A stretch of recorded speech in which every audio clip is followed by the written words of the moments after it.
Whoa. Okay, all right,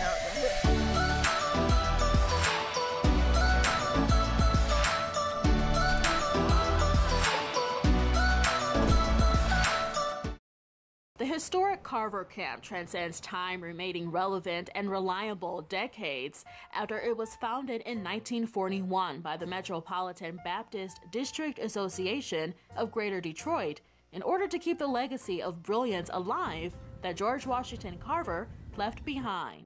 Well, the first time I became acquainted with Carver Camp, I was 9 years old. I'm 78 now. My father brought me out here. 78-year-old Charles Harper was only a boy when this plan came to fruition. He saw the vision of the leadership team for the camp. Their goal was to make Carver Camp a place of scientific exploration through small-scale experimental agriculture mimicking the spirit of George Washington Carver. He was one of the first to experience it. We drove all day to get here because there was no superhighway, just a two-lane Route 12. And he brought me out here, and I've never forgotten. I remember that day as if it was yesterday. Harper grew up learning about George Washington Carver, who was a famous African-American botanist, agricultural researcher, and inventor from the early 20th century in school. His pioneering work in crop rotation, the development of the peanut and its myriad of uses, and his passion to engender more sustainable agricultural techniques to both restore crop potential and improve the condition of African-American farmers after the Civil War inspired the Metropolitan District to name the property after him. He had a little truck that he would take around in the summer. He's associated with Tuskegee Institute, had a long relationship with Henry Ford. In fact, Henry Ford tried to get him to come and work for the Ford Motor Company. He was such a brilliant scientist. Carver was able to accomplish great things with very few resources, yet his work remains a model for Carver Camp. His commitment to excellence, passion for the arts, sciences, religion, and education drew Harper to Carver Camp many moons ago as a child and is still drawing young people to date. And so everything that our children in our community are capable of is embodied in Carver Camp. The intellect, the love of nature, being out, this commitment to music. He was a great musician, he was a great artist. So what we're trying to do is really have the camp reflect that history and that commitment, and to then make sure that children are out here, that they are in nature, they get to see this wonderful creation, this wonderful world that God has created for them, that they have an opportunity to think, to reflect, to enjoy beauty, and to be among the animals and to see the nature change and just to experience. In the cities, all they're on is cement, basketball, and so forth. Here they get a chance to actually experience nature at its best. This sprawling 385-acre campsite in Grass Lake, Michigan is a perfect site where families can come out and enjoy nature while making memories, enjoying family reunions, overnight and day retreats for children and adults, church events, picnics, anniversary events, and so much more. I caught my first fish.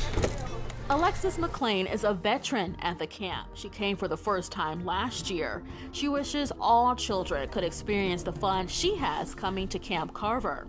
She says the most joyful part of her experience are the friendships she's made. She says they're all good kids. They're not a bad influence. They're actually funny and good to hang around with. I came here last year, so most of the people that's here are already new. The Carver Camp is free for all the youth that want to come up here for camp. They'll have an excellent time. We have a good monitoring system. We have good leadership. We have our missionaries that come out and teach the lesson. They have breakfast in the morning. They have a lunch in the afternoon. Then they also have a snack before they go. So it's totally awesome. It's totally awesome. When they come out here, we tell them, this is your land. This place belongs to you. The bicycles that we have out here belong to you. They're yours. So take care of them and have fun. And what we see we see them becoming children. Located approximately 10 miles east of Jackson in Jackson County, the camp is comprised of 3 parcels. But the folks who run Carver Camp want more. They want to expand in order to bring in more youth to Camp Carver. They'll need more cabins, staff, and other facilities to house and service them while they're attending camp. That's where they're hoping you'll get involved. They can go on our website, which is carvercamp.org. They can do that they can volunteer. And what's been so wonderful is to see the volunteers in the community. Most of the volunteers, these are children out of our community. So in an interesting kind of way, we are simply recreating here what has been part of the African American community. We talk about it takes a village. This is a village.